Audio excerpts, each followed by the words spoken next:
The first World Humanoid Robot Soccer Tournament in Beijing has come to an end, and it left thousands of people amazed, curious, and sometimes even laughing out loud.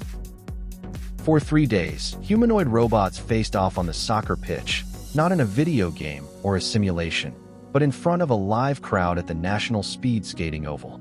It was soccer, but played by machines that looked, moved, and sometimes stumbled like humans. And it was history in the making. From the very beginning, this event was different from anything seen before. It wasn't just another robotics expo. It wasn't only a technology showcase. This was framed as a global sporting competition modeled after human tournaments, but with robots as the athletes. More than 280 teams came from 16 different countries, bringing with them hundreds of robots that had been designed, programmed, and trained to do one thing: compete. Out of all the 26 event categories, from running to boxing to cleaning tasks, soccer was the one that caught the world's attention. Soccer, after all, is the world's game, and now it had found its way into the realm of humanoid machines. The highlight of the tournament was the 5-side soccer competition. These were not tiny toy robots or simplified prototypes. They were full humanoids, with legs, arms, cameras, sensors, and the ability to run, kick, and fall. The final match brought together two of the most prepared teams: Hephaestus, representing Tsinghua University, and a hybrid European team formed by Germany's HTWK Robotics and Now Devils. The game was intense from start to finish. Both teams had trained their robots not just to follow a ball, but to act strategically, covering space, passing, and defending. The winning moment came in the first half. Hephaestus's star robot, nicknamed Number 1, took control of the ball near midfield. With surprising balance and timing, it executed a powerful long-range strike. The crowd gasped as the ball rolled into the corner of the net. It was the only goal of the match, but it was enough to secure Hephaestus the first ever gold medal in humanoid robot soccer. The roar from the crowd wasn't just for the goal itself.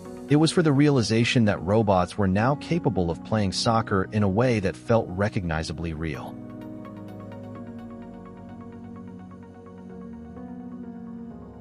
In the 3-a-side category, another Chinese team claimed glory.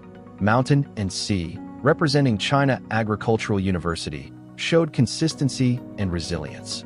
Their robots weren't the fastest or the flashiest, but they rarely lost balance and almost always stayed coordinated. That stability made the difference.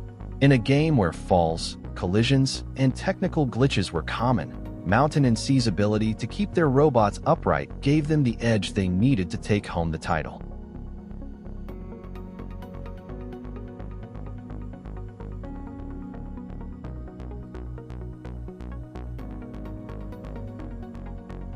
The soccer matches weren't always smooth. Sometimes, they looked more like slapstick comedy than professional sport. Robots tripped over their own feet, toppled onto the grass, or missed the ball completely even when it was right in front of them. In one memorable moment, a defender leaned forward too far, lost its balance, and collapsed flat on its face. The audience burst into laughter, but moments later, when the same robot stood back up and rejoined the game, the cheers were even louder. It was as if people were watching a child learning to play, a struggle, but with determination.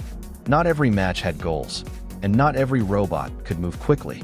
Some waddled toward the ball like toddlers taking their first steps. Others seemed confused, spinning in circles as their sensors struggled to track the play. But when a clean pass connected, or when a robot managed to block a shot at the last second, the stadium erupted. It was clear that people weren't just watching machines. They were emotionally connecting with the effort, the near misses, and the breakthroughs. Behind these games was years of engineering.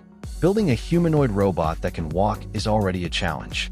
Teaching it to run and stay balanced while kicking a ball is something else entirely. Engineers had to train robots using computer vision to recognize the ball, the field, and even the goals. They had to program coordination between teammates so that robots wouldn't all rush at the ball like a swarm of children. And they had to design safety systems so that when robots fell, they could stand up again without breaking. Every stumble, every awkward kick, and every rare goal carried with it thousands of hours of research and coding. For the teams, victory was sweet, but even those who lost had reasons to celebrate. A goal wasn't the only measure of success. Sometimes, just having a robot walk steadily across the pitch without falling felt like an achievement. Coaches and programmers in the stands clapped and smiled as their creations made it through matches, even if they didn't win. In many ways, the tournament was more about learning and testing than winning or losing. Compared to the other competitions in the games, soccer stood apart. The running events, where Unitree's H1 robots set records, were impressive but straightforward, machines running in straight lines against a clock. The cleaning contests and task-based simulations were practical but lacked drama. Soccer was different. It was unpredictable, full of sudden turns, clashes, and moments of creativity. It looked messy at times, but that messiness made it human-like. And that was the real magic of the event. Robots are often seen as cold, precise, and efficient. But in Beijing, they were clumsy, determined, sometimes brilliant, and sometimes ridiculous. In short, they were relatable. Watching them fall and get back up was strangely inspiring. People laughed at their mistakes, but they also cheered for their perseverance. It was a reminder that progress isn't always about being perfect. Sometimes it's about showing up, trying, and surprising everyone in the process. As the tournament ended, the results were clear. Hephaestus had won the five-side crown with their 1-0 victory. Mountain and Sea triumphed in the three-a-side. Germany's teams showed strength, but fell just short of the top prize. Together, these matches signaled a turning point.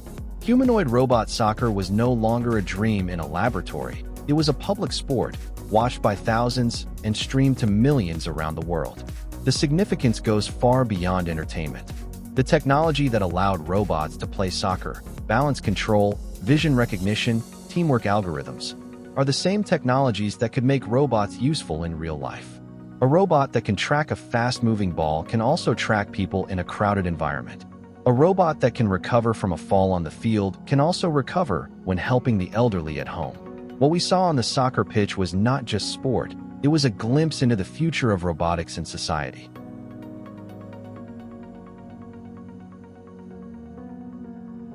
And so, the first World Humanoid Robot Soccer in Beijing came to an end. There were goals and misses, laughter and awe. There were champions crowned, but there were also lessons learned. The world saw what is possible when technology and imagination meet on the playing field. And if this was only the first chapter, the future chapters promised to be even more astonishing. Because one thing became clear during these games: robots may not yet play soccer like humans, but they are learning fast. And as they improve, so too will our understanding of what they can achieve, not just in sports, but in every part of life. Please leave your comments down, like and subscribe to see more similar videos, and then watch the next AI video that will appear in front of you soon.